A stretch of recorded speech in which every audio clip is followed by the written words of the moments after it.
Hi guys, in this video I will show you how to recall mail in Outlook. In order to do this, you first have to select the send item folder. Then you need to select or double click on the message so it opens in another window.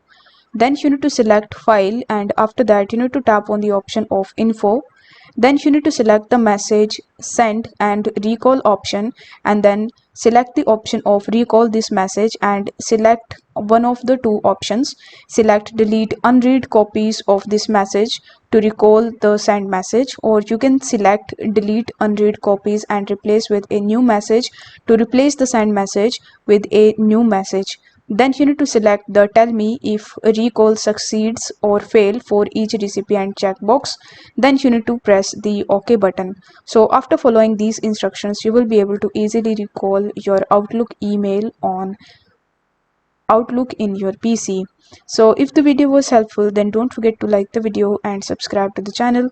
Thank you so much for watching.